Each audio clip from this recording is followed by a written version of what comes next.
Sissepa, un village de l'arrondissement d'Azaouli, dans la commune d'Adjon. Cette communauté de paysans a été secouée dans la journée du lundi 29 novembre dernier par une série d'intoxications alimentaires. Ce jour-là, la vendeuse d'igname bouillie du village, bien connue de tous, est venue proposer à ses clients une variété d'igname sauvage communément appelée l'effet.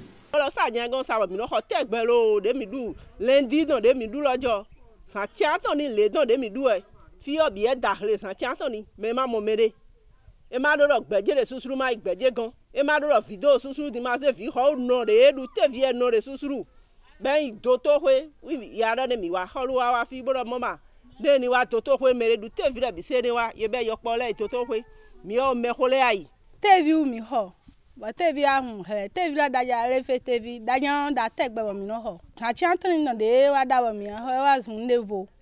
Ignorant du danger qui les guettait, beaucoup de villageois vont raffoler de la dite variété d'igname sauvage.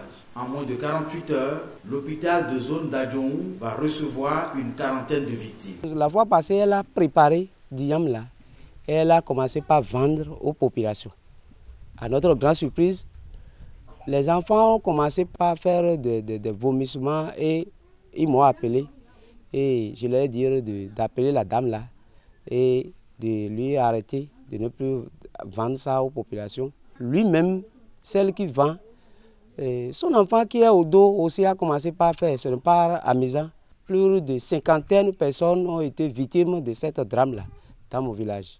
Et maintenant, ce qui me fait peur, c'est que les animaux domestiques que nous élevons dans notre village, beaucoup d'animaux sont morts. À l'entrée, ils avaient présenté des vomissements, des douleurs abdominales. Certains ont présenté une diarrhée. On a eu comme complication des déshydratations chez certains.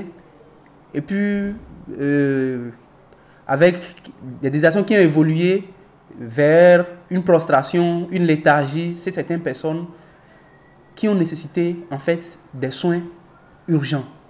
Les autorités sanitaires de la localité n'ont encore enregistré aucune perte en vie humaine. Un échantillon du tubercule est toujours en laboratoire pour des analyses. Le reste a été consumé pour éviter que d'autres villageois ne soient tentés d'en consommer.